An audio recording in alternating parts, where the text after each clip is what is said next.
ನಮಸ್ಕಾರ, ಕೆಎಸ್ ನ್ಯೂಸ್ಗೆ ಸ್ವಾಗತ. ರನ್ನ ರೈತರ ಸಹಕಾರಿ ಸಕ್ಕರೆ ಕಾರ್ಖಾನೆಯಲ್ಲಿ ಅವ್ಯವಹಾರ, ಪ್ರಭಾವಿಗಳ ಕೈವಾಡ, ದೂರು ದಾಖಲು.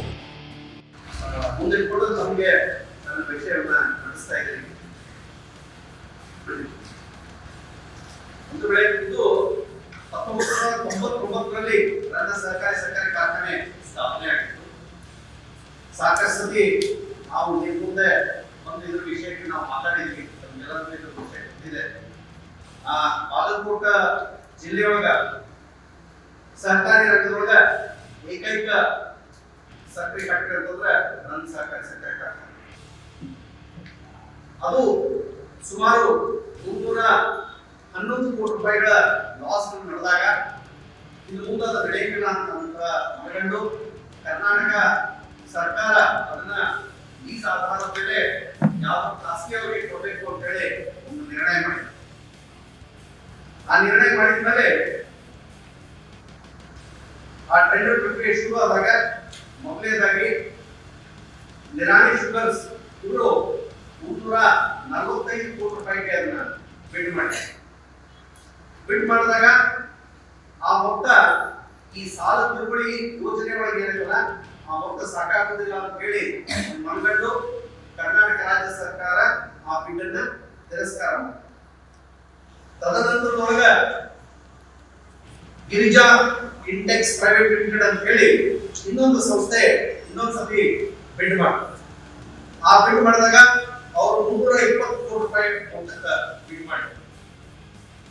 ಆ ಬಿಡ್ ಅನ್ನ ಸರ್ಕಾರ ಒಪ್ಕೊಂಡಾದ್ಮೇಲೂ ಕೂಡ ಸಮಸ್ಯೆ ಏನ್ ಬಂತು ಅಂತಂದ್ರೆ ಅವ್ರಿಗೆ 21 ದಿವಸಗಳ ಕಾಲ ಒಂದು ಕಾಲಮಿತಿಯನ್ನು ಕೊಟ್ಟಿದ್ರು. ಆ ದುಡ್ಡನ್ನ ಸರ್ಕಾರಕ್ಕೆ ಸಂದಾಯ ಮಾಡಬೇಕು. ಆ ದುಡ್ಡನ್ನ ಅವರು ಈ ಗಿರಿಜಾ ರಮಣ ಅವರು ಕೊಡ್ಲಿಕ್ಕೆ ಆಗ್ಲಿಲ್ಲ ಅಂದ್ಮೇಲೆ ಆ 1 ಕೋಟಿ ರೂಪಾಯಿ ಏನಿರ್ತದೆ ಅದನ್ನ ಮುಕ್ಕೋಲ್ ಹಾಕೊಂಡು ಆ ಟೆಂಡರ್ ಕೂಡ ಕ್ಯಾನ್ಸಲ್ ಆಯ್ತು. ಮುಂದಿನ ದಿನಗಳಲ್ಲಿ ಸರ್ಕಾರ ಮತ್ತು 2 ಸತಿ ಟೆಂಡರ್ ಅನ್ನು ಕರೆದು ಆ ಟೆಂಡರ್ ಒಳಗ ಯಾರು ಖಾಲಿ ಆಗಲಿಲ್ಲ. ಇದನ್ನ ಗೆಜೆಟ್ ನೋಟಿಫಿಕೇಶನ್ ಪೇಜ್ ನಂಬರ್ 380 ಒಳಗ ನಿಮ್ಗೆ ಸಿಗ್ತದೆ. ಗೆಜೆಟ್ ನೋಟಿಫಿಕೇಶನ್ ಪೇಜ್ ನಂಬರ್ 380 ಒಳಗ ನಿಮ್ದ ಕಡೆಗಿಂದ 8ನೇ ಸಾಲ ಇರದ ಅಲ್ಲಿ ಹೇಳ್ತಾರ ಈಗಿಂದ 2 ಬಾರಿ ಕರೆದ ಟೆಂಡರ್ ಗಳಲ್ಲಿ ಯಾವುದೇ ಬಿಡ್ದಾರರು ಭಾಗವಹಿಸಿರುವುದಿಲ್ಲ ಅಂತ.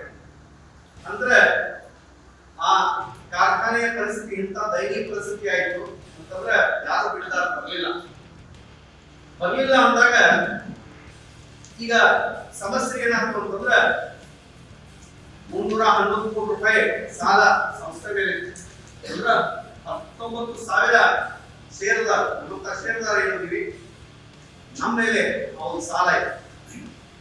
ಅಷ್ಟೇ ಅಲ್ಲ 574 ಕಾರ್ಮಿಕರು ಅವ್ರು ನಿರುದ್ಯೋಗಿಗಳಾಗಿರ್ಬೇಕು ಫ್ಯಾಕ್ಟರಿ ಬಂದ.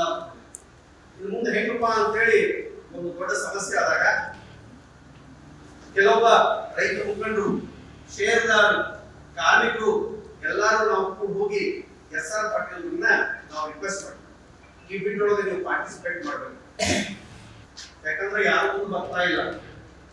ಅವರು ಆ ಬಿಡ್ ಒಳಗ ಬಹಳ ನಾವು ಒತ್ತಡ ಮಾಡಿದ ಮೇಲೆ ಬಹಳ ಒತ್ತಾಯಪೂರ್ವಕವಾಗಿ ಅವರು ಒಪ್ಕೊಂಡ್ರು. ಯಾಕಂತಂದ್ರೆ ಆಗ್ಲೇ ಅವರು ಒಂದು ಮೆಡಿಕಲ್ ಕಾಲೇಜ್ ಶುರು ಮಾಡಿದ್ರು.